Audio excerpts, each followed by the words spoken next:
Aristocats is a very funny musical comedy from Disney. It's animated.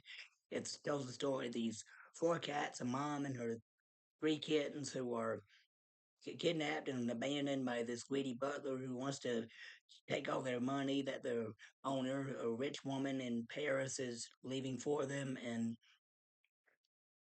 while they're trying to get back home, they run into this stray cat named O'Malley and Thomas O'Malley, and O'Malley's voiced by Phil Harris, the same guy who voices Baloo in the Jungle Book and Little John in Robin Hood. And I like Phil Harris's voice acting. He's a pretty cool voice actor. He's funny, he's talented, he's charming, and O'Malley is a bit similar to Baloo, but a little different in personality. Like he doesn't want the Dusters and the kids to abandon their owner. He's trying to get them back home, and like in the Jungle Book, when Baloo tries to get Mowgli to stay in the jungle, and he has a good singing part that I like. O'Malley the alley cat in his introduction scene, and the big song with him and Duchess and the kittens and the scat cat and his gang. Like everybody wants to be a cat. I love that song. The opening song during the credits, Aristocats. It's okay.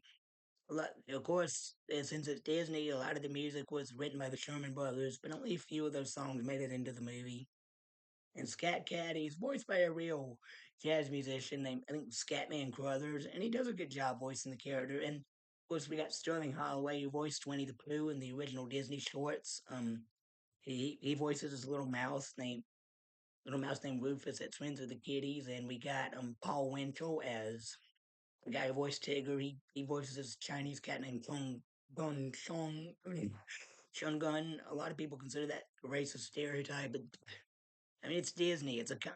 I mean, I find that cat humorous. It's and I'm not racist, no, but I do find that cat humorous. And this has some good action scenes in it, like the big showdown between the animals and the butler. Very funny. Originally, the butler was going to have an evil sight made for a sidekick. They scratched that out, and this is one of the last Disney films that Walt Disney was involved in. I think he did greenlight it before he passed away, but it spent years in production until it finally came out in the '70s. I like the animation. I like the voice acting. The characters, Duchess and her kitties, they're adorable. They're funny. The kids aren't spoiled. They're nice, although they do argue with their sister. Just a little sibling bickery, not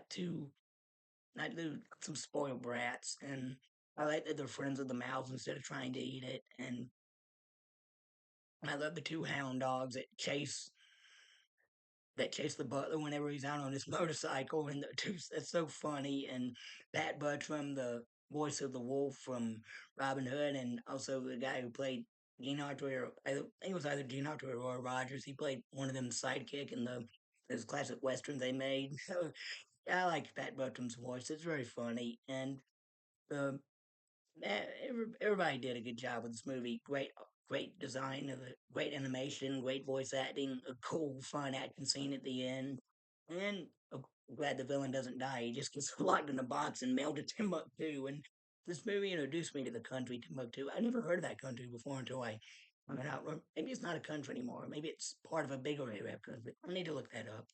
But all in all, this is a good movie, and I recommend it to anyone who hasn't seen it.